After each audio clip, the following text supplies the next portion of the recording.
मारे गए थे, लेकिन रामानुजन जल्द ही इस बीमारी से ठीक हो गए थे। इसके बाद वे अपने माता के साथ मद्रास, चेन्नई के पास के गांव कांचीपुरम में माता पिता के घर में रहने चले गए। नवंबर 1891 और फिर 1894 में उनकी माता ने 2 और बच्चों को जन्म दिया, लेकिन फिर से उनके दोनों बच्चों की बचपन में ही मृत्यु हो गई। 1 अक्टूबर 1892 को श्रीनिवास रामानुजन को स्थानिक स्कूल में डाला गया। मार्च 1894 में उन्हें तमिल मीडियम स्कूल में डाला गया।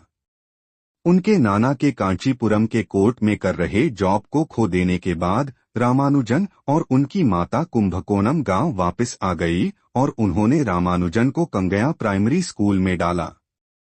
जब उनके दादा का देहांत हुआ तो रामानुजन को उनके नाना के पास भेज दिया गया, जो बाद में मद्रास में रहने लगे थे। रामानुजन को मद्रास में स्कूल जाना पसंद नहीं था, इसीलिए वे ज्यादातर स्कूल नहीं जाते थे। उनके परिवार ने रामानुजन के लिए एक चौकीदार भी रखा था ताकि रामानुजन रोज स्कूल जा सके। और इस तरह 6 महीने के भीतर ही रामानुजन कुंभकोणम वापस आ गए। जब ज्यादातर समय रामानुजन के पिता काम में व्यस्त रहते थे, तब उनकी मां उनकी बहुत अच्छे से देखभाल करती थी। रामानुजन को अपनी माता से काफी लगाव था। अपनी मां से रामानुजन ने प्राचीन परंपराओं और पुराणों के बारे में सीखा था। उन्होंने बहुत से धार्मिक भजनों को गाना भी सीख लिया था ताकि वे आसानी से मंदिर में कभी कभी गा सके।